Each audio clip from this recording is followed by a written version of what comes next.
Hi, everybody. My name is Corey Smith. I'm the Service Engineering Manager at Xbox. I run the Streaming Media Events team.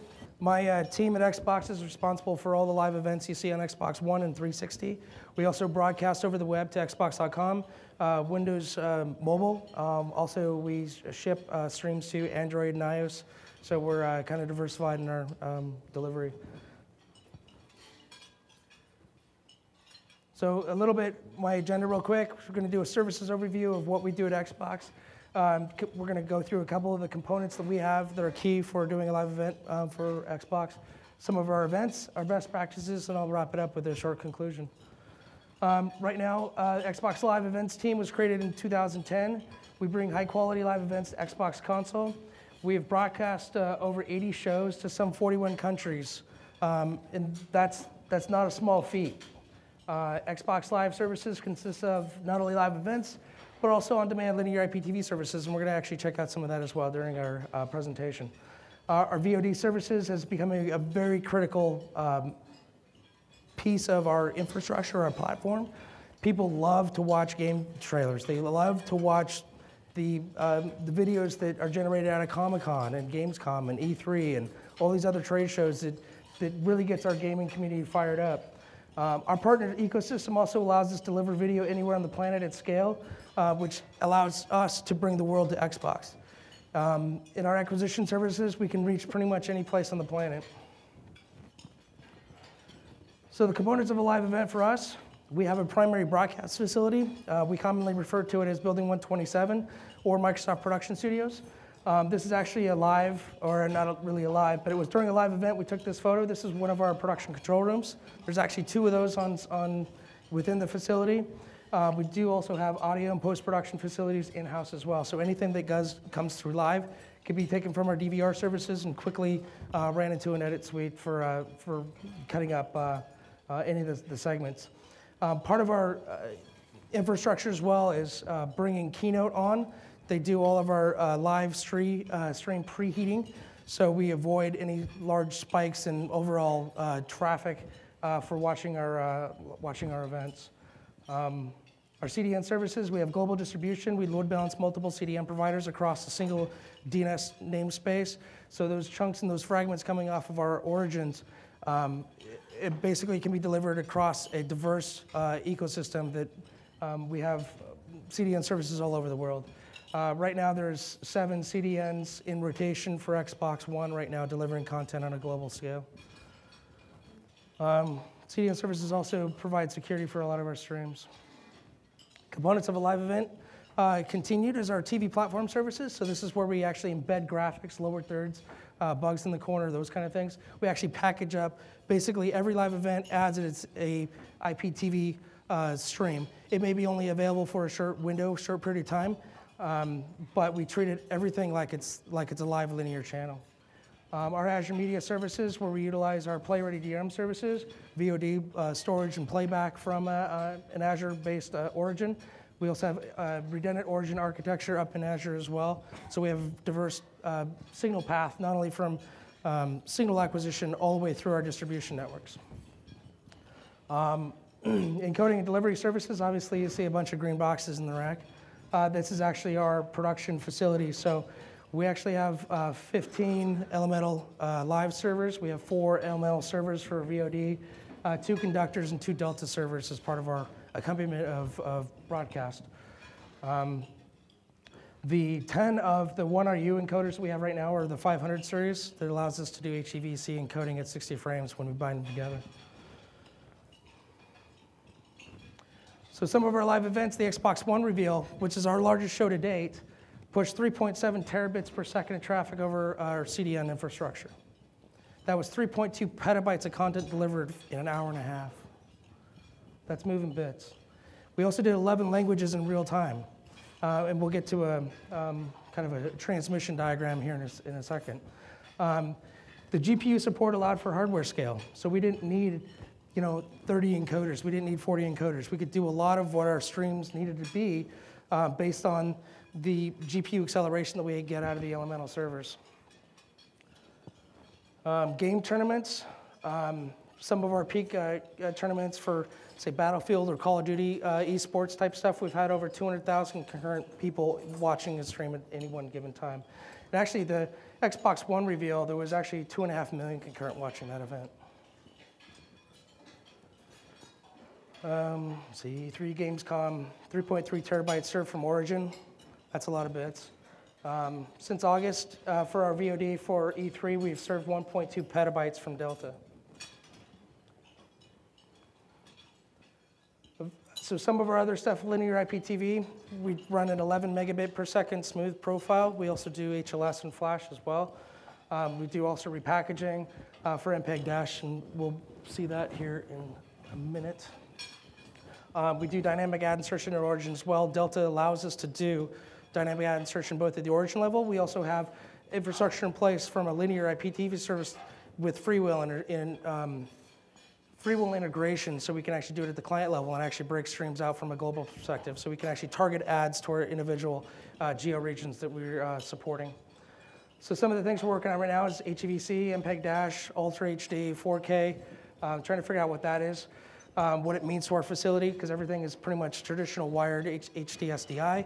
Trying to flip that to an IP-based conversion, or do we actually retool the entire facility out, which is millions of dollars in infrastructure costs to bring all that new cabling in. So we're using services from an IP standpoint, RTMP, Zixi, and those kind of things. Here's our live transmission diagram from our Xbox One reveal. So what you see basically in these red lines here, so our single acquisition point is in building 127. We actually shipped via baseband video fiber all the way out to London, bounced signals off BT Tower, and handed off to one of our business partners over there to do 11 languages live in real time. Remuxed those languages back onto a fiber feed and backhauled it back across to Redmond, demuxed, remuxed the streams back together, and then shipped it from a global perspective. That rack of elementals you saw, we shipped over 42 live streams off that infrastructure at the same time. Part of this also is backhauling all the signals from BT Tower over satellite. So we essentially had Hibernia networks come in and backhaul it between New York, Atlanta, and Connecticut, and then bounce it up to Galaxy 19 so we could actually have a backhaul of a satellite feed. The other interesting pieces here is we actually provided the ability for broadcasters in APAC and in Europe to actually watch the feed via satellite if they wanted to. So we actually booked infrastructure from our building 127, fiber into PAC TV. From there, bounced it out to Sydney, Australia, and then uplinked it to satellite there for our APAC audience. So live transmission diagram 2, this is basically our kind of our workflow. Satellite acquisition, fiber, the different languages all come through our acquisition channels, hitting our Miranda ITX system, which is now Grass Valley. That's our linear IP TV platform. Going through the elemental servers, and then eventually to the deltas, where we actually can stream across both to an Azure ingest point and also have Akamai come in, or any other CDN provider come in and pull bits. So we have dual redundant path in and out of our facility. So we support, again, not only web, but mobile, Windows Phone, and then also the Xbox consoles. Brent, do you want to add anything to that? With the infrastructure that we built out in Azure is that ability for us to take the one stream coming off of our Delta origins and be able to, that's where we're able to send that out then across those multiple CDNs. And that's been a huge thing for us because, sometimes, when you have these larger events, you'll have, tons of traffic coming back that, one CDN wouldn't necessarily be able to handle it all at once. And so that's where, that's where we've done a lot of really cool stuff is in that sort of that layer, and then also, getting our clients so that they're all plugged in and tuned in, and if they were to switch, if for whatever reason they had to reload their stream, they could end up on a different CDN and wouldn't even know it. So yeah, it's all about scale. It's all also about diverse path delivery. So everybody has the same unique experience watching the event. Nobody's rebuffering. Nobody's jumping between CDNs and getting bad bits. Some of our best practices: tune your stream for your clients. If you just have some off-the-shelf client that you're trying to plug a high bitrate stream into, chances are it's going to fail out the gate. we've taken a lot of time and to curate our encoding profile to actually match what the Xbox 360 and One actually want to support, whether it's HSS or HLS for our different app ecosystems.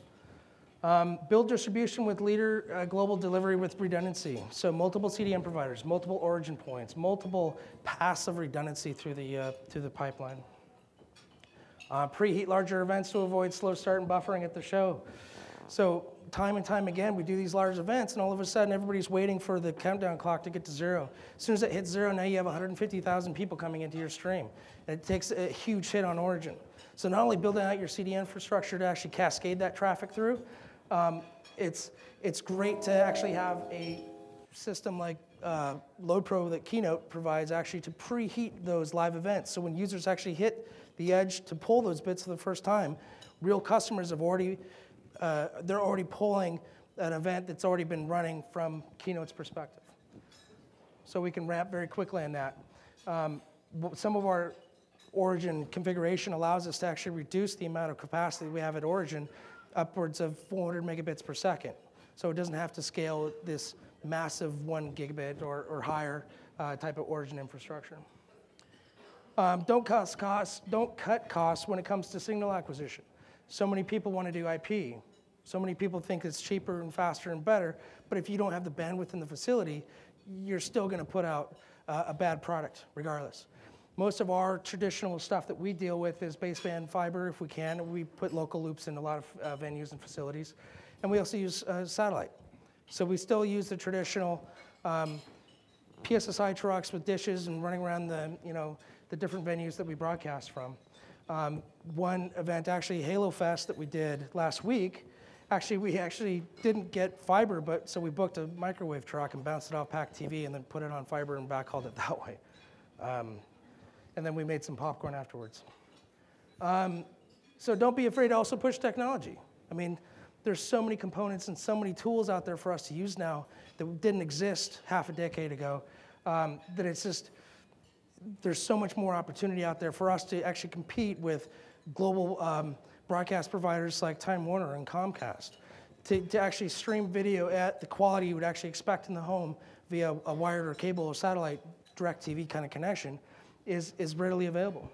And be creative above all else. Being creative allows you to actually experiment with different things, different bit rates. How high can you actually push your encoding profile? How far can you push your actual gear in your facility? So in conclusion, with Elemental, we've been able to tackle the most demanding internet-based broadcasts. Our partnership has been a key success for Xbox, delivering high-quality streams for our customers, and they expect that. If you're putting your $400 down at a store to get an Xbox console, you expect it to be top quality. So we try to deliver that every single day. Every single one of our broadcasts, the care and attention goes into every broadcast. So I'll load up this demo real quick, or actually it's not a demo. This is a live broadcast coming from our infrastructure in Redmond, Washington. This is actually 11 megabit per second bit rate of MPEG dash stream coming off our linear television service. So from the ITX system, it goes into Elemental servers, live servers, and then from there it's going to Delta, and Delta is then serving the bits up to our CDN provider and then distributing out globally. All of our broadcasts are in this same 11 megabit per second range. Yeah. Do you have an idea about how much percentage of your viewers are able to achieve 11 megabits per second? We typically see anywhere from 75 to 85% of our viewing audience can actually tap into an 11 megabit stream. Yeah, and a lot of people, overseas, you'd be surprised that the bandwidth capabilities of people in Europe are much higher than in the US. So we actually see them topping out at 11 megabits all the time.